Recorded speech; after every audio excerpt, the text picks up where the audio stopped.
கூடவே சிந்தனைகளும் ஊடகத்துறையில் உணர்வுகளை கேள்விகளாக்கும் திரு முக்தார் அகமத் அவர்களை பேச அழைக்கிறோம். D3 போன்ற சிறிய படங்களுக்கு உங்களின் பங்களிப்பு பெரும் துணையாக இருக்கும் என்று நம்புகிறோம்.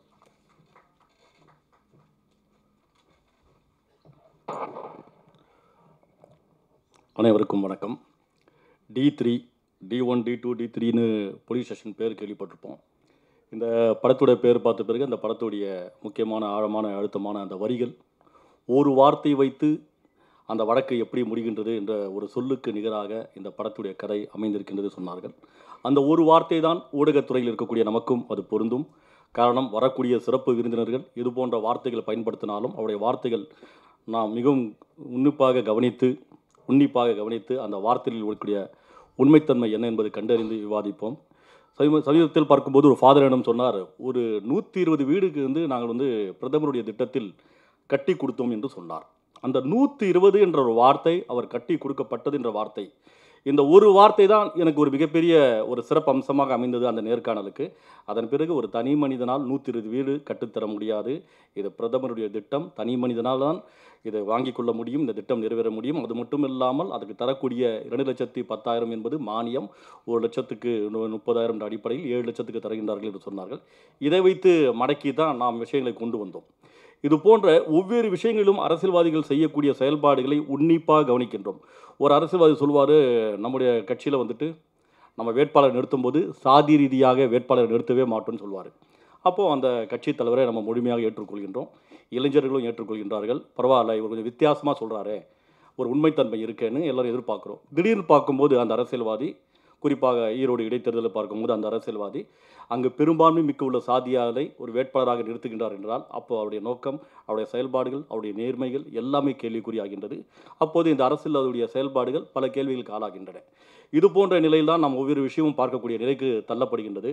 அது மட்டும் இல்லாமல் இப்போ சமீபத்தில் பார்க்கும்போது தமிழர்கள் நாம் அனைவரும் மிகவும் கவனிக்க வேண்டிய விஷயங்கள், நமக்கு ஒரு மிகப்பெரிய தமிழகத்திற்கே ஒரு மிகப்பெரிய ஆபத்தும் அச்சுறுத்தலும் உள்ளது. தமிழகத்திற்கு மட்டுமல்ல, உலகெங்கும் வாழக்கூடிய தமிழர்களுக்கும். காரணம், நாம் இங்கு சிலர் அரசியல் ரீதியாக, அரசியல் ஆதாயத்திற்காக, மொழி ரீதியாக மக்களை பிரிக்க பல முயற்சிகள் மேற்கொண்டார்கள். ஆனால் தமிழக மக்கள் ஒரு தாய் மக்களாக ஒன்று கூடி இருந்தார்கள், ஒன்று கூடி இருக்கின்றார்கள். அது முடியாமல் போன பிறகு பார்க்கும்போது இப்போது இன ரீதியாக பார்க்கும்போது வடமாநிலத்தவர்கள் இங்கே கொண்டிருக்கின்றார்கள் என்ற விமர்சனங்கள், குற்றச்சாட்டுகள் ஓங்கி வைத்து கொண்டே இருக்கின்றார்கள்.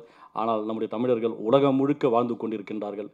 அவர்கள் மிகவும் நிம்மதியாக வாழ்ந்து கொண்டிருக்கின்றார்கள். இங்கு வாழ முடியாத காரணத்தால் அங்கு வாழ்கின்றார்கள். அதே போல வடமாநிலத்துக்காரர்களும் இங்கு வாழ்கின்றார்கள். வேறு எந்த விஷயமும் இல்லை. வறுமையின் காரணமாக வாழ்கின்றார்கள். நாம் இங்கு அவர்களை விமர்சனம் பண்ணும்போது நம்முடைய உலகத்தில் வாழக்கூடிய தமிழர்களுக்கு ஒரு அச்சமும் பயம் ஏற்படுகின்றது. அது மட்டும் இல்லாமல் நம்முடைய பிள்ளைகள் வெளிநாட்டில் இருக்கின்றார்களே, அவர்களுக்கு என்ன பாதுகாப்பு என்ற ஒரு சந்தேகம் ஏற்படுகின்றது. ஆகவே இதற்கு என்ன காரணம் என்றால், இங்கே இருக்கக்கூடிய அரசியல்வாதிகள் சற்று பொறுப்புடன் செயல்பட வேண்டும். மற்ற நம்முடைய தமிழர்கள் வெளிநாட்டில் இருக்கிறார்களே, அவர்களுக்கு எது போன்ற அச்சம் ஏற்படும் என்ற சிந்தனையில் செயல்பட வேண்டும். இங்கே இருக்கக்கூடிய வட இந்தியர்கள் நாம் பேசிவிட்டோம் என்று எண்ணிக்கொண்டு இருப்பதால், நாளை அங்கு வெளி உலகத்தில் வாழக்கூடிய நம்முடைய தமிழர்களை யாராவது கொன்று குவித்தாலும், அடித்தாலும், துன்புறுத்தினாலும் நாம் எங்கே பதில் சொல்ல முடியும்? ஆகவே தமிழர்கள், இங்கே இருக்கக்கூடியவர்கள், தமிழ் மொழி பேசுகிறவர்கள், தெலுங்கு மொழி பேசுகிறவர்கள், மலையாளம் பேசுகிறவர்கள், கன்னடம் பேசுகிறவர்கள், அனைத்து மக்களும் ஒன்று கூடி வாழக்கூடிய இந்த ஒற்றுமை கண்டிப்பாக இருக்க வேண்டும். காரணம், நம்முடைய இந்திய வரலாற்றில் சுதந்திரத்துக்கு பிறகு பார்க்கும்போது மிகப்பெரிய ஒரு மத கலவரம் ஏற்பட்டது. இது போன்ற கலவரம் ஏற்படக்கூடாது. அதன் பிறகு பாபர் மசூதி இடிப்புக்கு பிறகு மிகப்பெரிய ஒரு கலவரம் ஏற்பட்டது. இது போன்ற கலவரங்கள் மீண்டும் நடக்கக்கூடாது. இப்பொழுது தமிழகத்தில் அதே போன்று ஒரு இன ரீதியான, மொழி ரீதியான ஒரு பிரச்சனை உருவாக்கி ஒன்றுபட்டு வாழ்ந்து இருக்கக்கூடிய மக்கள் மத்தியில் ஒரு பிரிவினை ஏற்படுத்தி, பிளவை ஏற்படுத்தி, இதில் அரசியல் ஆதாயம் தேட வேண்டும் என்று நினைக்கக்கூடியவர்களுக்கு தமிழக மக்கள் கண்டிப்பாக பாடம் புகட்டுவது மட்டுமில்ல, ஒற்றுமையுடன் ஒன்றுபட்டு வாழ வேண்டும். இது போன்ற விஷயங்கள், கேள்விகள் நாம் முன்னோக்கி வரும்போது கடைசியில் எனக்கே சொல்லிட்டாங்க, நான் தெலுங்குன்னு சொல்லிட்டு.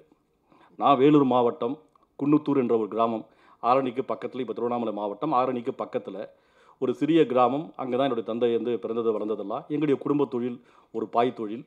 என்னுடைய தந்தையாருடைய தந்தை அவர் 8 வயசு இருக்கும்போது அவர் இறந்துட்டார். 4 பசங்க, கஷ்டப்பட்டு படித்து வந்தார். எங்கள் ஃபாதர் ஒரு போஸ்ட்மேனாக இருந்தார். அப்படி வளர்ந்து படிப்படியாக காவல்துறைக்கு வந்தார்.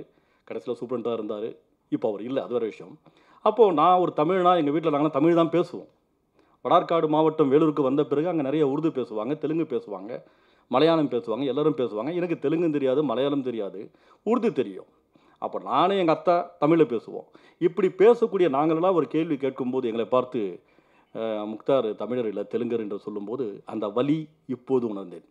அப்போ இது போன்ற வலிகள் நம்முடைய தமிழக மக்கள் எத்தனை பேர் உணர்ந்திருப்பாங்க? என் கூடவே இருக்கிறாங்க. தமிழ் மொழி பேசுறவங்க இருக்காங்க, மலையாளம் பேசுறவங்க இருக்காங்க. இவங்க எல்லாமே என் கூட இருக்கிறாங்க. திடீர்னு சொல்றாங்க இவங்கலாம் தமிழர்கள் இல்லைன்னு. மனசுக்கு அவ்வளோ கஷ்டமா இருக்கு, அவ்வளோ வருத்தமா இருக்கு. இந்த பிரிவினை நமக்கு எதுக்கு? எல்லோரும் ஒன்றுபட்டு வாழ்வது தானே வாழ்க்கை. அதுதானே வாழ்க்கையில் ஒரு அர்த்தம் பொருள் அமையும். அந்த ஒரு பொருள் அர்த்தம் இல்லாமல் வாழக்கூடியது என்ன அவசியம் இருக்குது? நான் ஏன் என்னை பற்றி சொல்ல வேண்டும்னா, சொல்லக்கூடிய ஒரு சூழ்நிலைக்கு தள்ளப்பட்டிருக்கு. இது மனதுக்கு மிகவும் வேதனையாக இருக்கின்றது. நாம் அனைவரும் ஒரு தாய் மக்களாக தான் வாழ வேண்டும், ஒன்றுபட்டு வாழ வேண்டும். அப்படி இருப்பு தான் நமக்கு சிறப்பு. வந்தோரே வாழ வைக்கும் தமிழகம் சொன்னாங்க இல்லையா? அந்த பேர் இருக்கணும். ஆனால் அந்த பேருக்கு இப்போ களங்கம் ஏற்பட்டிருக்கு. இந்த களங்கத்தை தூக்கி எறியணும். அது மட்டும் இல்லாமல் இப்போ சொல்வது போல் அந்த ஒரு வார்த்தை தான் நம்மளோட வாழ்க்கையில் அரசியல்வாதிகள் பேசினாலும் சரி, நம்ம குடும்பத்தில் இருக்கக்கூடியவங்க பேசினாலும் சரி, வெளி உலகத்தில் பேசக்கூடிய அந்த ஒரு வார்த்தை தான் நம்மை மகிழ்ச்சியாக்கும், நம்மளை காயப்படுத்தும். அந்த அடிப்படையில் தான் இப்போ பார்த்தீங்கன்னா ஊடகத்துறையில் ஒருத்தர் வந்தார். நான் மூத்த பத்திரிகையாளர்னு சொல்லிட்டு வந்தார். என்ன அந்த ஒரு வார்த்தை எனக்கு ஒரு மிகப்பெரிய அது ஒரு பலமாக இருந்தது. என்ன காரணம்னா, பத்திரிகையாளர்கள் ஆளும் வர்க்கத்திற்கும் அதிகார வர்க்கத்திற்கும் அடிபணியாமல் பாதிக்கப்பட்ட மக்கள் மத்தியில் அவர்களுக்கு துணையாக இருக்க வேண்டும். அதற்கு தான் பத்திரிகை துறை உருவாக்கப்பட்டது. அப்போ நம்ம அப்படி இருக்கக்கூடிய சூழ்நிலையில் ஒரு பத்திரிகையாளர் திடீர்னு பார்க்கும்போது, ஒரு மாணவி தற்கொலை செய்து கொண்டு இறக்கும்போது அதிகார வர்க்கத்திற்கு துணையாக போகும்போது நமக்கு சந்தேகம் வருது. சந்தேகம் பத்திரிகையாளர் மட்டும் இல்லை, மக்கள் மத்தியிலே சந்தேகம் வருது. அப்போ நம்ம அந்த ஒரு வார்த்தையை பயன்படுத்தி கொண்டு அந்த விவாதத்தை மேற்கொள்ளும் போது தான் பல உண்மைகள் வெளியே வருகின்றது. அதிகார வர்க்கத்திற்கும் பணபலத்திற்கும் துணை போய்விட்டார் என்று. அப்போ அந்த நிகழ்ச்சியை பேசும் பொருளாக இருக்கின்றது. இது ஏன் சொல்கின்றனா, அந்த ஒவ்வொரு வார்த்தைகளும் நாம் கவனிக்க வேண்டியது இருக்குது. அரசியல்வாதிகளுடைய ஒவ்வொரு வார்த்தையும் செயல்பாடுகளும் இப்போ சொல்கிறாங்க, இந்த இடைத்தேர்தலில் வந்துட்டு பணம் நிறைய கொடுத்தாங்க ஆளும் கட்சியும் ஆண்ட கட்சியும் சொன்னாங்க. உண்மைதான், அதில் மாற்று கருத்தில் நானும் கேள்விப்பட்டேன். சரி, இவங்களாம் கொடுத்தாங்க.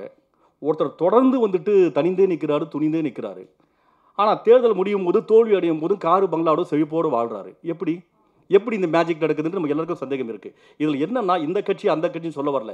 இதை தனிந்து நிற்கிறாங்க அல்லது கூட்டணி அமைக்கிறாங்க அப்படி எல்லாரும் பார்க்கும்போது ஒரு டீலிங் தான். மக்கள் நம்ம தான் முட்டாளாக இருக்கிறோம். பத்திரிகையாளர்கள் எல்லாருக்குமே தெரிய விஷயங்கள். என்ன டீலிங் பாருங்கள். ஆளும் கட்சி ஆண்ட கட்சி 2 பேரும் போட்டி போடுறாங்க, 2 பேரும் பணம் தராங்க. பணமே கொடுக்காம ஒருத்தர் போட்டிடுறாங்கன்னா அது எவ்வளோ செலவாகும் போட்டிடுறதுக்கு? அந்த பணம் எங்கே வந்திருக்கும்? அதனால என்ன ஆதாயம் அடைஞ்சிருப்பாங்க? ஒரு முறை அடிப்படலாம், 2 முறை அடிப்படலாம், 3 முறை அடிப்படலாம். தொடர்ந்து தோல்வி சந்திச்சாலும் இவங்க செழிப்போடு வாழ்றாங்கன்னு என்ன அர்த்தம்? உள்ளுக்குள்ளே டீலிங் நடக்குது. இது நான் மட்டும் தனிந்து சொல்லவில்லை, யார் மீது குற்றச்சாட்டு சுமத்தவில்லை. சில நாட்களுக்கு முன்பாக அந்த கட்சியை சார்ந்தவுடைய கூட்டாளியே ஒரு பதிவு போடுறாரு. கடந்த 2021 சட்டமன்ற தேர்தலில் நான் நான் முடிச்சிடுறேன். சரி, நான் வரேன். சரி, உங்களுடைய வருத்தம் வேதனை எனக்கு புரியுது. எனக்கு எதுக்கு ஆதங்கப்படுது? நான் என்ன சொல்ல வரேன் புரிஞ்சுங்க. ஏன்னா ஒரு வார்த்தை ஒரு சொல்லாடல் என்பது படத்துக்கு மட்டுமல்ல, திரைத்துறைக்கும் கலைத்துறைக்கும் அரசியல்வாதிகளுக்கும் எல்லோத்துக்குமே பொருந்தும். என்ன, மக்கள் விழிப்புணர்வு அடைய வேண்டும். மக்கள் அதற்காக புரிவிக்கு தான் இந்த ஒரு படத்தில் D3 படத்தில் மட்டும் என்ன சொல்ல வரோம்? ஒரு வார்த்தை தான். அந்த ஒரு வார்த்தை தேடல் மூலமாக தான் அந்த படம் அமைகின்றது, அந்த கருத்து அமைகின்றது, மனிதனுடைய வாழ்க்கை அமைகின்றது, செயல்பாடுகள் அமைகின்றது, எல்லாமே அமைகின்றது. அதை முன்னோக்கி சொல்லப்பட்டுதான் எல்லா கதையும் அமையும்.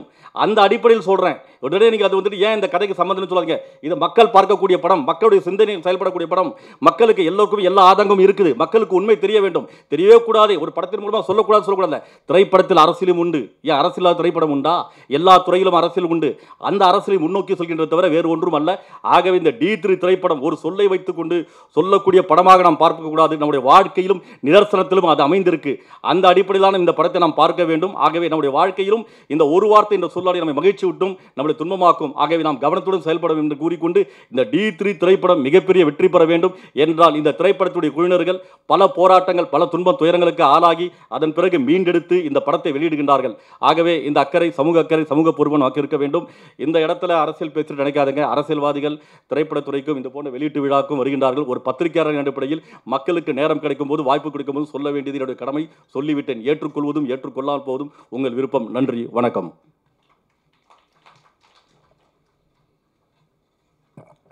நன்றி சார். அடுத்து நாம் பேச